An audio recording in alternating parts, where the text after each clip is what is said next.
5G YouTube चेनेलाव आरो फिन खेबसेबाव बरायफिनबाय। दिनैनि गोदान भिडिअआनो जाहैबाय स्वच्छ भारत मिशन आन्डारनि सिङाव टयलेटनि थाखाय जाय बिथांमोना एप्लाइ बानायनानै दोनदों आरो जाय बिथांमोना गोदानै 2024 आव नैबे स्वच्छ भारत मिशन आन्डारनि सिंनि टयलेटखौ एप्लाइ खालामनो सानदों। नोंथाङा बोरै बेखौ मबाइल फनावनो अनलाइन खालामनानै लानो हागोन। जोङो बेनि A to Z प्रसेसखौ दिनैनि नैबे भिडिअनि गेजेराव नायगोन। नोंथाङा भिडिअखौ जोबजासे नायलांबाय थाबानो जाबाय आरो बेफोरबायदिनो गोदान गोदान आपडेट डिटेल स्किम डिजिटेल खौरां मिथिबाय थानो थाखाय नोंथाङा चेनेलाव गोदानबा चेनेलखौ साबस्क्राइब खालामबानो जाबाय। गिबियावनो जोङो सावरायगोन जाय बिथांमोना बे टयलेटनि थाखाय अलरेडि नोंथांमोना एप्लाइ खालामनानै दोनदों। नोंथांमोना बे रांखौ जेब्ला नोंथांनि स्टेटासा बे ब्लक लेभेलाव नोंथांनि VCDC वाइसआव एप्रुभ बानायजागोन अब्लासो नोंथांमोना रांखौ मोननो हागोन। नोंथांमोना थाबैनो बेनि रांखौ मोनगोन। मानो होनब्ला दा फार्स्ट इनस्टलमेन्टनि बे टयलेटनि खामानिया सोलिगासिनो दं, टयलेट बानायनायनि खामानिया सोलिगासिनो दं। बे खामानिया जोबनाय लोगो लोगोनो नोंथांमोना बे नैथि खेबाव नोंथांमोना रांखौ मोननो हागोन जाय बिथांमोना भेरिफाइ खालामजागोन, जिअ' टेग बानायजागोन। दानिया जोङो नायगोन जाय बिथांमोना बे गोदानै स्वच्छ भारत मिशन आन्डारनि सिङाव टयलेटखौ एप्लाइ खालामनो सानदों। नोंथांमोना बोरै नोंथांमोना एप्लाइखौ बानायनो जोङो बेनि आपडेटखौ नायगोन। गिबियावनो नोंथाङा नैबे पेजनि लिंकखौ आङो भिडिअनि डिसक्रिपसनाव होनानै दोनखादों। नोंथाङा बे लिंकआव इजियावनो क्लिक खालामनानै नैबे पेजाव फैनो हागोन। लोगोसे नोंथाङा गुगोलाव SVM नोंथाङा बेखौ सार्च खालामनाबो नोंथाङा नैबे पेजाव फैनो हागोन। दानिया नोंथाङा बे पेजखौ बोखोनांगोन आरो नैबेयाव नोंथाङा नुनो मोनदों नैबे application form for IHSL dashboard नोंथाङा बेयाव क्लिक खालामनानै होनांगोन। जोङो दानिया बेयाव क्लिक बानायनानै होबाय। दानिया बेयाव बेबायदि मोनसे पेज खेवगोन। गिबियावनो नोंथाङा नैबेयाव सिटिजेन रेजिस्ट्रेसन नोंथाङा खालामग्रोना लानांगोन। नोंथाङा बेयाव क्लिक खालामनांगोन जाय बिथांमोना गोदानै बानायनो सानदों। दानिया जोङो बेयाव क्लिक बानायबाय। दानिया नोंथाङा नैबेयाव मोनसे बेबायदि नुगोन। बेयाव नोंथांनि मबाइल नाम्बारखौ नैबेयाव होनांगोन आरो नैबेयाव मोनसे OTP फैगोन। OTPखौ नोंथाङा बेयाव लगइन खालामना होनाय लोगो लोगोनो नोंथांनि मबाइल नाम्बारा सिटिजेन बेयाव रेजिस्ट्रेसना कमप्लिट जागोन। दानिया नोंथाङा बेयाव लगइन खालामनानै नोंथाङा एप्लाइ खालामनो हासिगोन। दानिया नोंथाङा नैबे लगइनाव थुनानै होबानो जाबाय। जोङो बे लगइनाव थुनानै होबाय।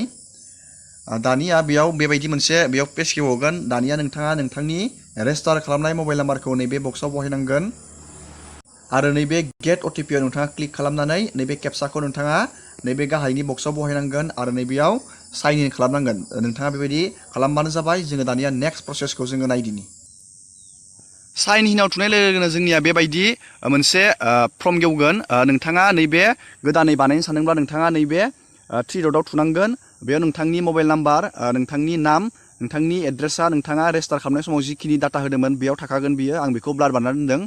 दानिया नोंथाङा नैबे 3 डटआव थुनांगोन। जों नैबे 3 डटआव थुबाय। दानिया नोंथाङा नैबे निउ एप्लिकेसन नोंथाङा बे निउ एप्लिकेसनाव थुनांगोन। जोङो दानिया बेयाव थुनोसै। दानिया जोङो निउ एप्लिकेसनाव थुना होनाय लोगो लोगोनो बेबायदि मोनसे फर्म गेवगोन। नोंथाङा बेयाव नोंथांनि स्टेटखौ नोंथाङा बेयाव सिलेक्ट खालामनांगोन। जोङो बेयाव स्टेटखौ मोनसे आसामखौ जोङो बेयाव सिलेक्ट खालामबाय। दानिया नोंथाङा बेयाव डिस्ट्रिक्टखौ सिलेक्ट खालामनांगोन। जोङो बेयाव डिस्ट्रिक्टखौ मोनसे सिलेक्ट खालामबाय। दानिया नोंथाङा नोंथांनि ब्लकखौ बेयाव सिलेक्ट खालामनांगोन बेबायदि। दानिया नोंथाङा बेयाव ग्राम पन्सायतखौ सिलेक्ट खालामनांगोन आरो नोंथांनि बेयाव भिलेज नेमखौ नोंथाङा बेयाव सिलेक्ट खालामनांगोन। नोंथाङा बेखौ लिरनो दरखार गैया। बेयाव नोंथांनि अट'मेटिक बेयाव सिलेक्ट जानानै फैगोन। दानिया नोंथाङा बेयाव नोंथांनि हेबिटेसनखौ नोंथाङा बेबायदि सिलेक्ट खालामबानो जाबाय। दानिया नोंथाङा बेयाव नैबेयाव नोंथांनि आधार कार्डनि नोंथांनि नामखौ नोंथाङा नैबे बक्सआव लिरनांगोन आरो नैबेयाव नोंथांनि आधार कार्डखौ नोंथाङा आधार कार्ड नाम्बारखौ नैबेयाव बहायनानै नोंथाङा नैबे बक्सआव टिक थुनानै नोंथाङा नैबे भेरिफाइ आधार नं नोंथाङा बेयाव थुनांगोन। दानिया नोंथाङा बेयाव नोंथांनि फादार बा हासबेन्ड नामखौ लिरनांगोन। नोंथांनि जेन्डारखौ बेयाव मेल फिमेल नोंथाङा बेखौ सिलेक्ट खालामनांगोन। नोंथांनि केटेगरिखौ नोंथाङा बेयाव APL BPL बियो कार्डनि केटेगरि नोंथांनियाव APL BPL कार्ड थानांगोन अब्लासो नोंथाङा बेयाव एलिजिबोल जागोन। दानिया जोङो बेयाव कार्डनि केटेगरिखौ बेयाव सिलेक्ट खालामबाय। दानिया नोंथांनि बेयाव साब केटेगरिखौ नोंथाङा बेयाव सिलेक्ट खालामबानो जाबाय। जोङो SC ST खौ बेयाव सिलेक्ट खालामबाय। दानिया नोंथांनि आधार कार्डनि जि नाम होदो बेयाव फैखागोन। दानिया नोंथाङा नैबेयाव मबाइल नाम्बारखौ होबा होजागोन, इमेल ID खौबो होबा होजागोन। बेयाव स्टार मार्क गैया, होआबाबो बेयाव जेबो खोथा गैया। दानिया नोंथाङा नैबेयाव फुल एड्रेसखौ लिरबानो जाबाय। दानिया बे जोब्बाय। दानिया नोंथांनि बेयाव IFSC आरो नोंथांनि बेंक नोंथांनि बेंकनि नेम, नोंथांनि ब्रान्च आरो नोंथांनि ब्रान्चनि एड्रेस, स्टेट, डिस्ट्रिक्ट नैबे अट'मेटिक नोंथाङा नैबेयाव IFSC-खौ बहायनानै सार्च खालामनाय लोगो लोगोनो नैबेयाव गासैबो डाटाया बेयाव फैखागोन। नोंथाङा बेखौ जेबो दांनांगौ गैया, नाथाय नोंथाङा नैबे एकाउन्ट नाम्बारखौ बहायनांगोन। एकाउन्टआव नायनानै मोजाङै बहायबानो जाबाय बेखौ एकाउन्ट नाम्बारखौ नैबे खेबसे आरो नैबे खेबसे। दानिया नैबेयाव सिम्पल नोंथांनि एकाउन्टनि पासबुकखौ नोंथाङा बेयाव आपल'ड होनांगोन। बे जाबाय JPG फर्मेटआव जानांगोन, बियो PDF 200 KB नि गाहायाव जानांगोन बे एकाउन्टनि फटकआ। दानिया नोंथाङा बेखौ गासैबो फिलआप बानायनानै नोंथाङा नैबे एप्लाइआव थुबानो नोंथाङा बेखौ इजियावनो एप्लाइ खालामना लानो हागोन। आरो